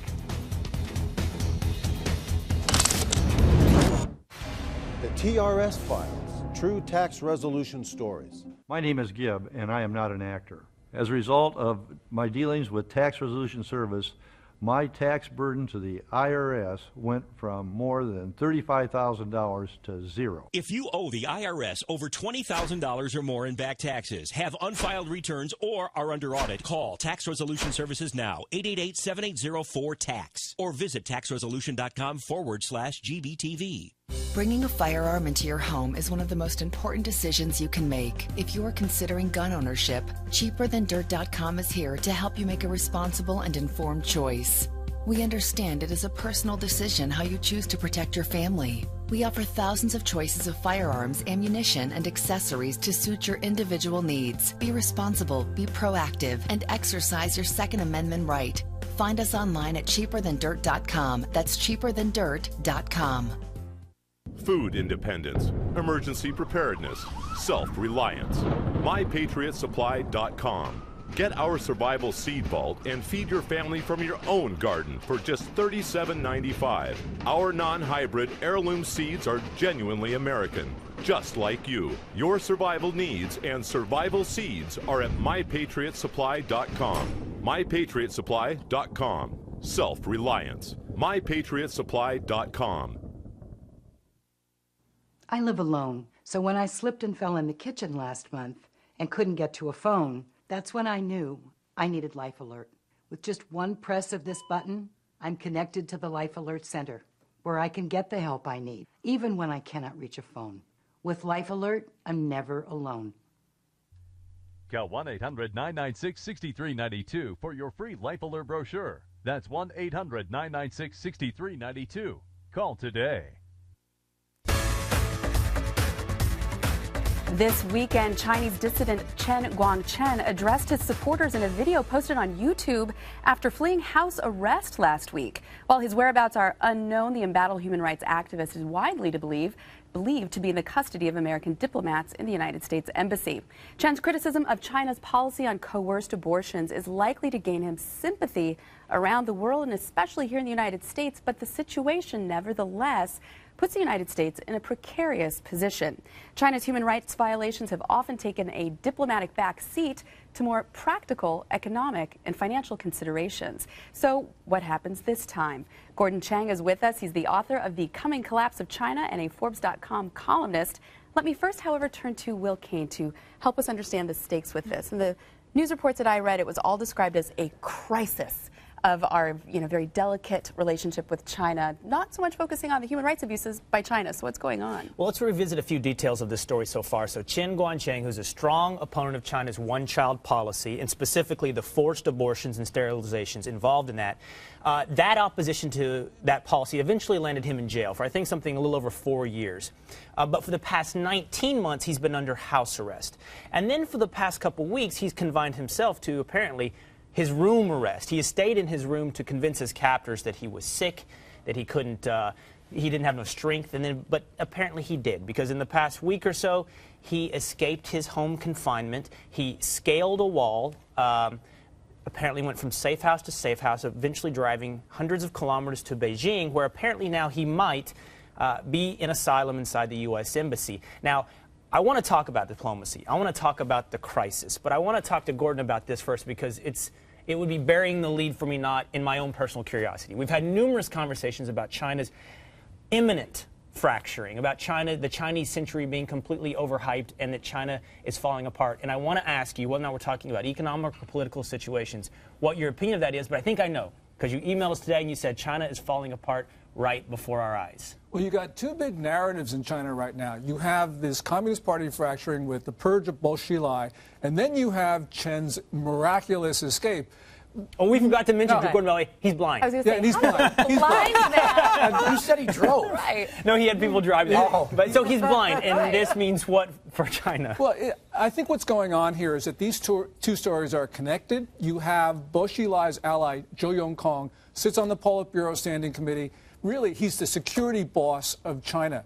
And he has a lot of interest in embarrassing China's other leaders. And here you have Chen. As you point out, this is a miraculous escape. His home is cordoned off by heavy security presence. Guy's blind. He climbs over a wall. 24 hours he's in the area. And then, of course, he's driven through some of the most heavily guarded roads in China to the Chinese capital. He makes a YouTube video embarrassing Premier Wen Xiaobao, and then he sneaks into the U.S. Embassy, which the Chinese guard like we guard Fort Knox. And so the question is, how did this happen? And I think it's because Zhou Yongkong, the security chief, wanted to let it happen to embarrass other leaders. You got to remember there's one critical fact, and that is that Chen made a cell phone call from his house the day before he fled. Now, in China, that is so heavily monitored, the security personnel would have known exactly what's going on because that was in connection with the escape. So you're saying, Gordon, that he couldn't have managed this miraculous escape without help, and help at a pretty high level. And then to take this story larger, you're saying this is evidence that China politically is so fractured and currently, right now, before our eyes, is basically falling apart with infighting. Yes, you can see it at the top of the Communist Party, where you have a number of different camps. And this is because it's heading into this historic leadership transition, which is slated to formally begin in the fall. But, you know, there's been all of these problems, starting with the beginning of February, where we had one province invade another province, surround the U.S. consulate in Chengdu. You have murder investigations, dead bodies showing up all over China, and these stories swirling around the country. You know, the Chinese people are listening to one sordid tale after another.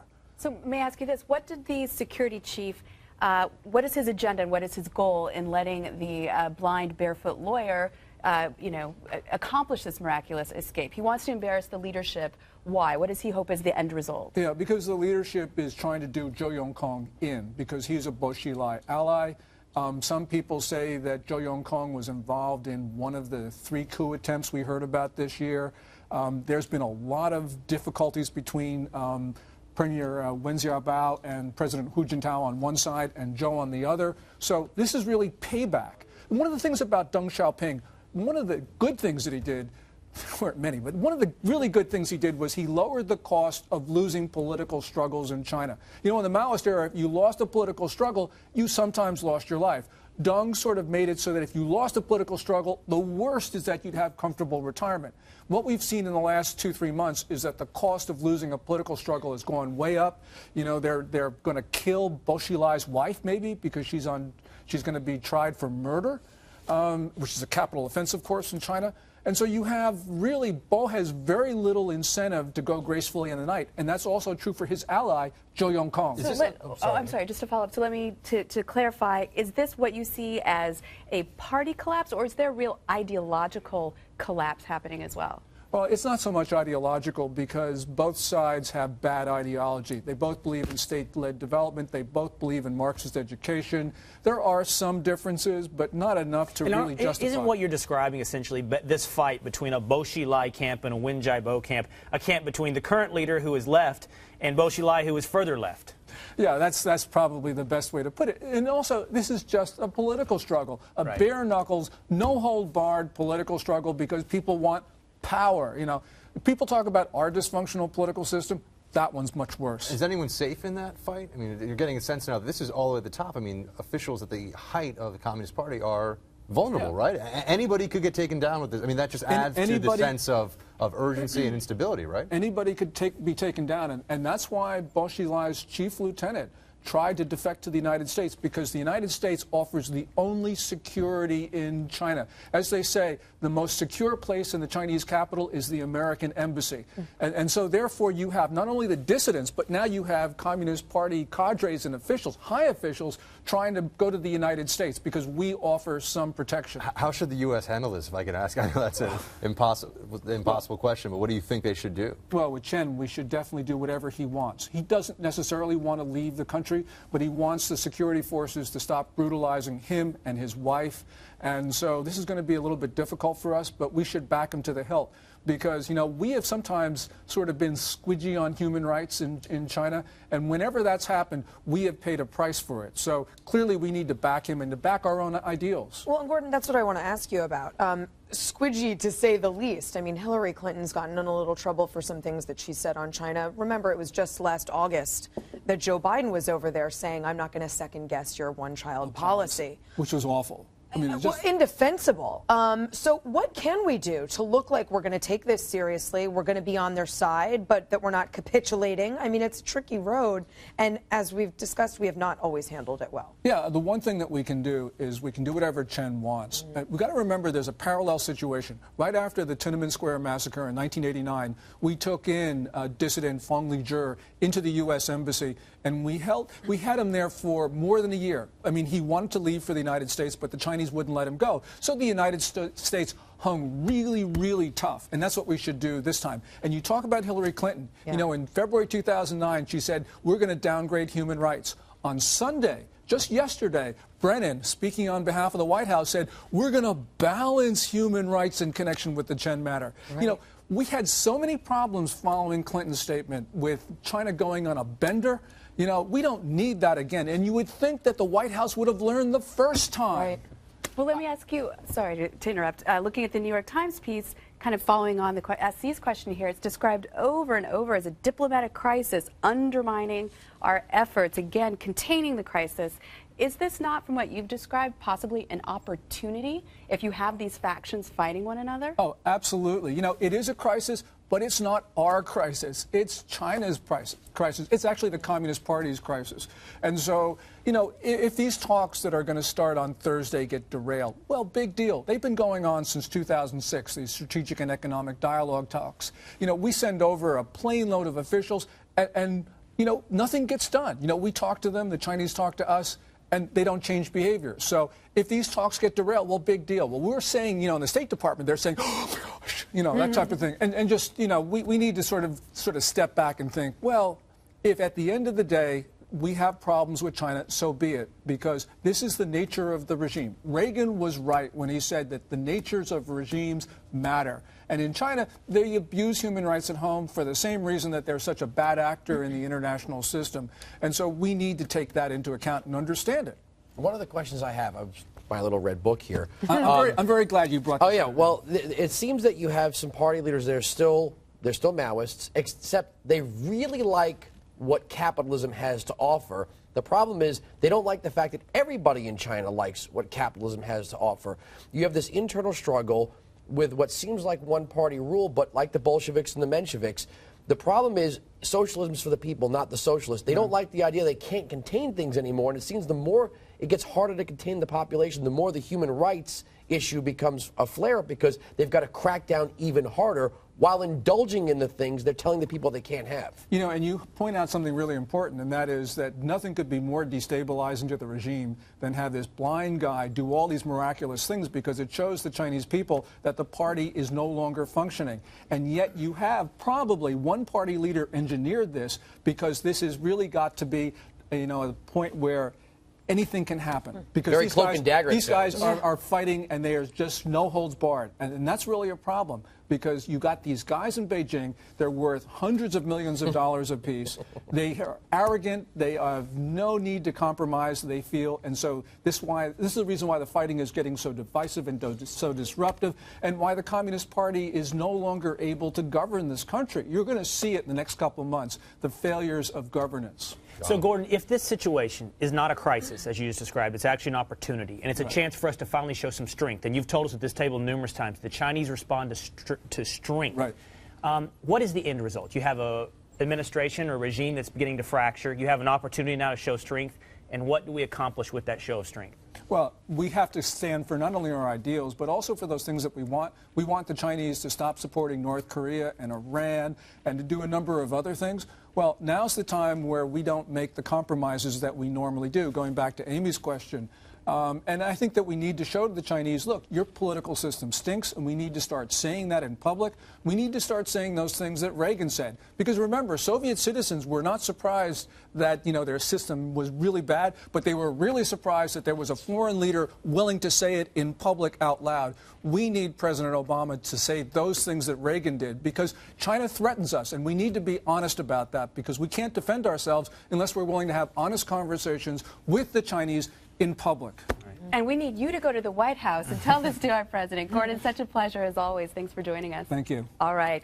Occupy's big national day of protest happens tomorrow, an appropriate way to kick off tonight's Island of Misfit Stories. Stay with us.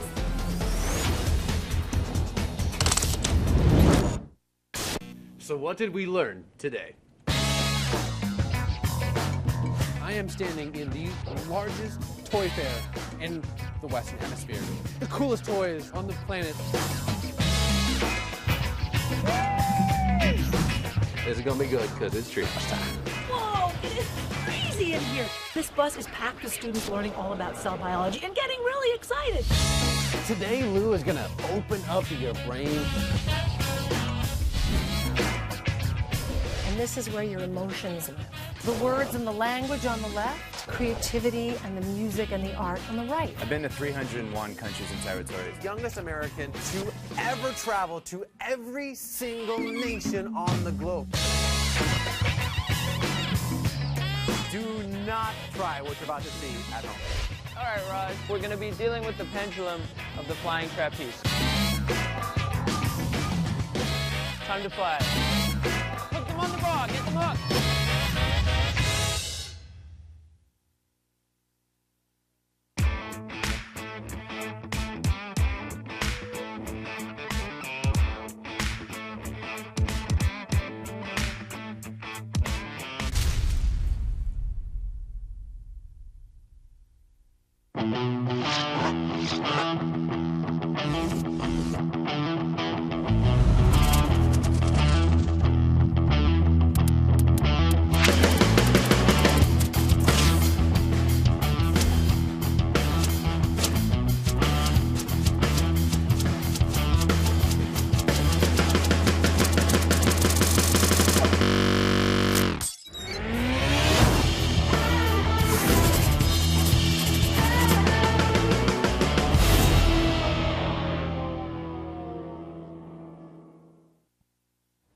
New York City has survived terrorist attacks, blackouts, and the Stay Puft Marshmallow Man. But will it survive Occupy Wall Street?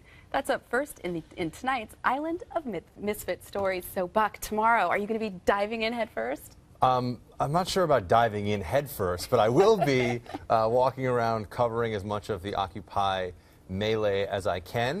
They're planning big stuff. We've got dozens of unions have signed on. They're expecting thousands of people in some marches that are legal and expected. Others could just pop up. You could see some of the so-called, oh, thank you, Amy. We could get a little, yeah, there you go, the Occupied Wall Street Journal.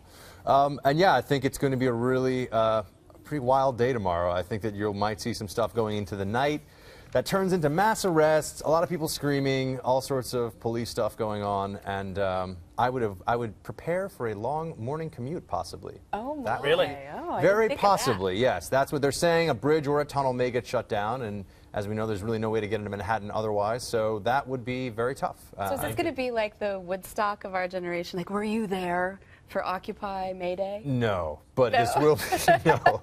But it will be, I think, a tough day to be in Lower Manhattan getting around. And I also think that it could spark the movement. I think this is the resurgence. They've really done their homework in getting together, using the sort of institutional left to bolster their revolutionary message. If Zuccotti Park in October of last year was a 10, what's your prediction on this? Is this going to be a I think this will be 8? very similar to the October 15th Global Day of Rage, where they had thousands and thousands of people in Times Square, and there was some very nasty footage of police and protesters sort of scuffling on the streets there. I think it'll be like that. So I think there'll probably be, you know, maybe 10,000, 15,000 people across Manhattan, you know, marching, yelling, screaming, causing all sorts of disturbances. The only question is, at some point, does one group of this, one affiliate group of this, decide to start kicking in windows and making things even a little nastier? I think you'll see that in other cities, by the way.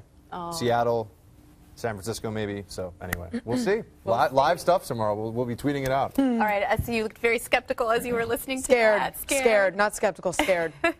Well, my story, I mean, it has all the markings of a government operation. $7.5 million budget, $3 million in salaries and common staff costs, official office in Geneva, international travel, ground transportation at the cost of $100,000, $30,000 to refurbish office space. Unfortunately, what I'm talking about is Kofi Annan's peace mission in Syria, and it is going to cost world taxpayers $7.5 million to set up his cushy Geneva office so that he can then send observers to do nothing in Syria while we watch as 10,000 people die.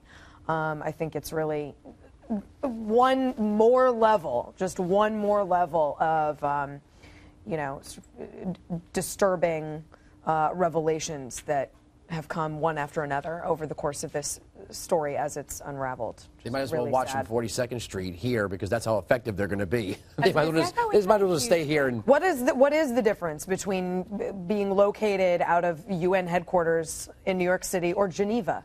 I mean, it really is. It's bizarre, and I think the public needs to start asking questions about, again, the relevance of the UN, the effectiveness I of bet the U.S. UN. taxpayer gets the majority. It says, I know it says the world's taxpayer, but I think the U.S. taxpayer I think is going to you're get a right. healthy chunk of that Aren't bill. we the global I think 1%? you're right. Yes. Exactly. It's really Kane. sick. The headline is, wind farms may have warming effects. So researchers at the State University of New York at Albany analyzed satellite data of areas over Texas where the 4 largest wind farms in the world are, and analyzed them over a decade or so, from 2003 to now. And the results showed that there's a warming trend of 0.72 degrees Celsius over these farms as compared to nearby regions. What? Yeah. So they don't. I am outraged. I thought fans made things cooler. Yeah, right. Well, isn't it in front of the fan if you're behind the fan? Something like that. It could be due to the fact of the turbulence generated by the turbine rotors. These changes, if sparse, this is a quote I'm now, if spatially large enough, may have noticeable impacts on local to regional weather and climate. So which just reemphasizes one thing. Oh, I love this. I don't normally have the climate change debate on whether or not the science is real or not. I don't care to have the debate at that level, but move on to the next step. If man is causing climate change, can he do anything to significantly stop that, to change it? And if he does something to change it, is it worth the cost? No. And is the cost not greater than the one he has he imposed? I believe Al Gore, way? 100%. He was 100%. None of those questions will ever be addressed, by the way. Those things are buzzsaws for migratory fowl, by the way. True Absolutely. story. Right. Killing birds left and right. Yes, they're actually called condor Cuisinarts. Oh, my. There should be a food industry product around that. There probably is. Hot dogs, something like that. Andrew, Anyway. what do you got? My headline is Child Migrant Surge to U.S. Stresses Support System. At Lackland Air Force Base, there's apparently a child camp. Literally, they have dormitories full of children. In the past year, 5,000 plus migrant children, we're not talking high school kids, children have attempted to cross the border by themselves. And basically, we first have seen illegal immigrants, then we've seen anchor babies. These are now kids that are crossing on their own, and what's happening now is they're being provided legal and reunification services, which means we're not talking about children born in this country or even smuggled in by their parents. You know, we're talking about the kids coming by themselves. Probably their parents are saying, go across the border, get picked up by U.S. authorities.